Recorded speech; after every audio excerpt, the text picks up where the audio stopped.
Photo ఎక్కడ ఉండకూడదో అక్కడ పెట్టకూడదు. మీరు గురువు వారు ఉన్నారు అన్న భావన అనుకోండి, మీకు గురువుగారు ఉన్నారు అన్న భావనతో మీరు చేయకూడని పనులు కొన్ని ఉంటాయి. గురువుగారి సమక్షంలో మీ మనసు ఏ వికారము చెందకూడదు. మరి అప్పుడు బెడ్రూమ్లో పెట్టుకోవడం ఎంతవరకు శ్రేష్టం? అందుకే జగద్గురువు అయిన కృష్ణుడిని పెట్టద్దంటారు త్రిభంగిని. పెట్టకూడదు. పెట్టకుండా ఉండడం భక్తి.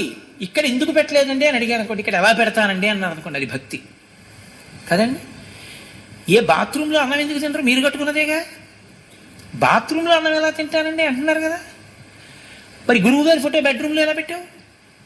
పెట్టకూడదు, తప్పది. ఎక్కడ పెట్టాలో అక్కడే పెట్టాలి. ఇది అందం. ఇది ఎవరి అందం? ఇంటి అందం కాదు, ఇంటి యజమాని హృదయ సంస్కారం. యజమాని అందగాడు. అందగాడంటే బాహ్యంలో కాడు, ఆంతరమునందు అందగాడు. ఏమిటో తెలుసా అండి? సీతారాములు ఉన్నారనుకోండి, పార్వతీ పరమేశ్వరులు ఉన్నారనుకోండి, వాళ్ళు తల్లిదండ్రులు. వాళ్ళు తల్లిదండ్రులు కాదండి, కొడుక్కి పెళ్లి చేసి కోడల్ని తీసుకొచ్చేది, కూతురికి పెళ్లి చేసి అల్లుడిని తెచ్చుకునేది. అక్కడ సశక్తి స్వరూపమైన ప్రసన్నమూర్తుల్ని పెట్టుకోవాలి.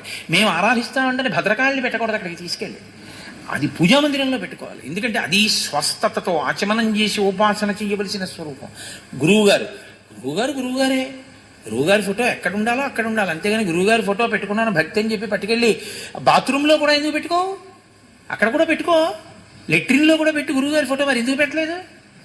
అదేంటంటే గురువుగారి ఫోటో లెట్రిన్లో ఎలా పెట్టావు? బుద్ధి ఉందా మీకు? ఆ ప్రశ్న ఏంటి? బెడ్రూమ్లో ఎలా పెట్టావు? ఇది సంస్కారం. ఈ సంస్కారంతో ఉంటే ఏమవుతుందంటే దేవతలు అనుగ్రహిస్తారు. దేవతానుగ్రహం ఎందుకు కలుగుతుందో తెలుసా అండి? ఏది ఎక్కడ ఉండాలో అక్కడ అది ఉండడం వల్ల.